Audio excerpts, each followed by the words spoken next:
মালয়েশিয়ার twin tower, Surya KLCC আর এর নামে সবাই চিনে। বাহিরের দেশের মানুষগুলা বেশিরভাগ চিনে টুইন টাওয়ার। আর মালয়েশিয়ার স্থানীয় যারা আছে তারা সুরিয়া কেএলসিসি, আর লোকাল আশেপাশে যারা আছে তারা বলে কেএলসিসি। আর এর টাওয়ারটার তিনটা নামেই পরিচিত। যেই কোনো একটা নাম বললেই আপনাকে চিনিয়ে দেবে টাওয়ারটা কোথায় আছে, মালয়েশিয়ার কোথায় অবস্থিত। আর এটা হলো কুয়ালালামপুরে অবস্থিত।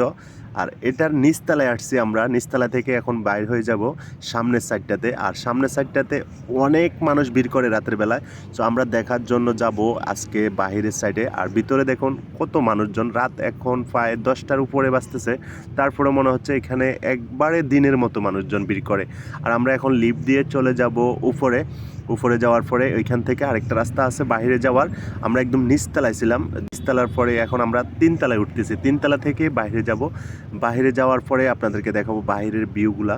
আর এখানে দোকানপাট, বিভিন্ন কসমেটিক এবং কাপড় চোপড়, বিভিন্ন ইত্যাদি দোকানপাট রয়েছে। আর আমরা বেশিক্ষণ দেরি করবো না এখানে, কারণ আমরা চলে যাব বাহিরে। আর এটা বিশাল বড় একটা এরিয়া ভাই, আপনি পুরোটা ঘুরে কখনো শেষ করতে পারবেন না একদিনে।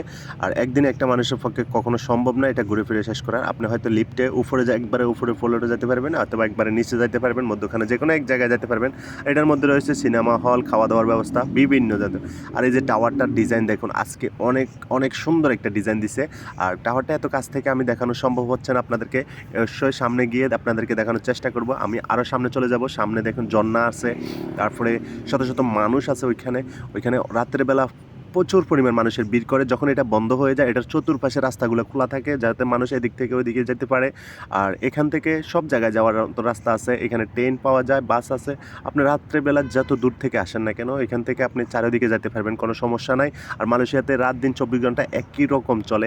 আশেপাশের এরিয়াগুলা রাত্রেবেলা যেমন সুন্দর, দিনের বেলা তার চেয়ে বেশি সুন্দর। দিনের বেলা আসলে আরও অনেক কিছু দেখাতে পারতাম আপনাদেরকে। আর এখানে যে ঝর্ণাগুলো দেখতে পাচ্ছেন, এগুলো 24 ঘন্টা চলতে থাকে। আমরা যখনই আসি তখনই দেখি এগুলো চলতে থাকে নিয়মিত। আর সামনের দিক থেকে টাওয়ারটা পুরোটা দেখা যায়। সাথে থাকুন, আপনাদেরকে দেখানোর চেষ্টা করবো আমি যতটুকু সম্ভব হয়। আর আমার সাথে আসছে আজকে পাবনার বাইস্তাকে নিয়ে আমি যেখানে যাই আসলে ভাই ভিডিও করার চেষ্টা করি। বাইস্তা যখন সাথে থাকে তখন ভিডিও বানানোর জন্য ইচ্ছে করে। আর এই টাওয়ারটা দেখুন, আজকে যে ডিজাইনটা দিছে অনেক সুন্দর একটা ডিজাইন। আর এই ডিজাইনটা প্রত্যেক দিন চেঞ্জ করা হয়। ডিজাইন মানে কালারটা বোঝাচ্ছে আর কি। আর কালারটা প্রত্যেক দিন এক একটা কালার দেওয়া হয়। এখানে লাল, নীল, সবুজ, এক এক সময় এক একটা কালার দেওয়া হয়। আমার বাইস্তা অনেক খুশি হয়, কাকা আজকে রাত্রেবেলা আপনার সাথে আসছি, অনেক মজা লাগছে। আমরা দুজনে আসলে অনেক মজা করছি। আজকে অনেক জায়গায় গেছি, কারণ কালকে ছুটির দিন, সামনের দিনও ছুটি আছে। ইনশাল্লাহ আপনাদের ভালোবাসা পেলে নিত্য নতুন ভিডিও মালয়েশিয়া দেওয়ার চেষ্টা করবো আপনাদেরকে। আপনাদের ভালোবাসা যত বেশি পাবো মালয়েশিয়ার, তত বেশি জায়গার ভিডিও দেওয়ার চেষ্টা করবো। আর আমরাও যাই প্রবাসী ভাই, কাজের ফাঁকে ফাঁকে যতটুকু সময় পাই ততটুকু আপনাদের জন্য একটা দুইটা ভিডিও বানানোর চেষ্টা করি। এই ভিডিওটা কেমন লাগছে আপনাদের কাছে অবশ্যই কমেন্ট করে জানিয়ে দেবেন। আর এখানে দেখেন ছোট্ট একটা সুইমিং পুলের পাশে আছে একটা রাস্তার আশেপাশে দেখুন গাড়ি ঘোড়া চলতেছে এখানে। আর রাত্রের বেলা দেখুন এই অসাধারণ একটা ভিউ আসে। আর এই বিল্ডিংটার ভিউটা তো সেই আসে সবসময়, এটার লাইটগুলো এমনই জ্বলে রাত্রের বেলা। আর দেখুন এখান থেকে যদি আমরা কেএলসিসি টাওয়ারটা আপনাদেরকে দেখাই, আমি যখন ক্যামেরার পিছনে যাই হঠাৎ করে চিনা মেয়েটা দেখুন ও হাত দিয়ে কি করে, আমার কাছে অনেক ভালো লাগছে। আপনাদের কাছে কেমন লাগছে অবশ্যই কমেন্ট করে জানিয়ে দেবেন।